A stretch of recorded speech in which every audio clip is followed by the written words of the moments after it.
নেতৃত্বদের যোগদান করার ক্ষেত্রে অনেক রকম প্রশ্নচিহ্ন আছে, আমাদের অনেক জিনিস শুনতে হয়।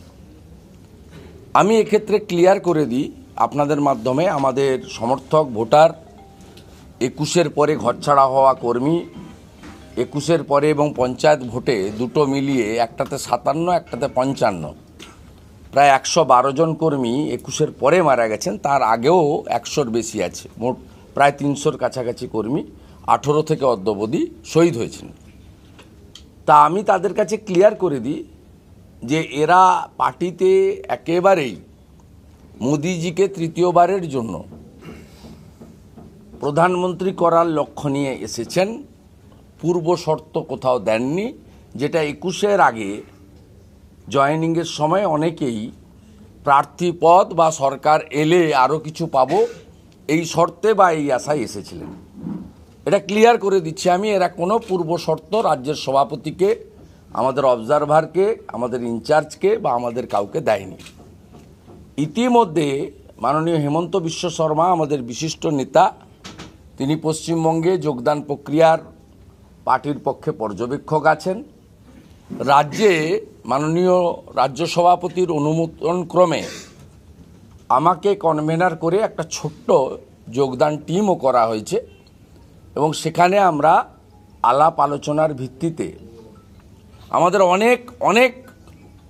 অনেকের কনসেন্ট আছে, আমি আবেদন বলবো না, দে আর ভেরি রেসপেক্টেড পারসন, অনেকের কনসেন্ট আছে, কিন্তু আমরা আমাদের কর্মী সমর্থক বিশেষ করে ভোটারদের সেন্টিমেন্টকে মর্যাদা দিয়ে আমরা যোগদান পর্ব শুরু করেছি।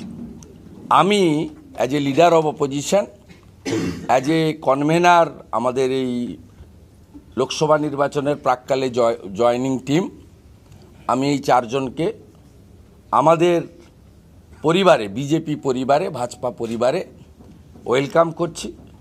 তারা যেভাবে কন্ট্রিবিউশন দিয়েছেন নিজ নিজ ক্ষেত্রে, ডাক্তারবাবু তার চিকিৎসা ক্ষেত্রে, সামাজিকতার ক্ষেত্রে তিনি নিজে একটা স্কুলও চালান, অনেক সেবামূলক কাজ, ওয়েলফেয়ার কাজের সঙ্গে তিনি যুক্ত।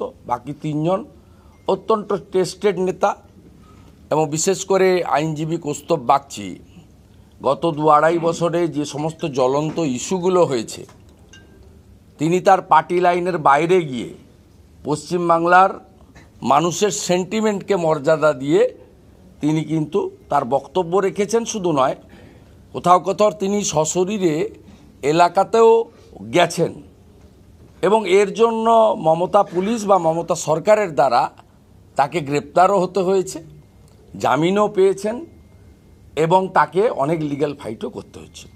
তাই আমি আর কথা বাড়াবো না, আমি এদেরকে ওয়েলকাম করছি। আমাদের সভাপতি মহোদয় যা বলেছেন তাকে অত্যন্ত হৃদয়ের সঙ্গে গ্রহণ করছি এবং আমরা একসঙ্গে কাজ করব।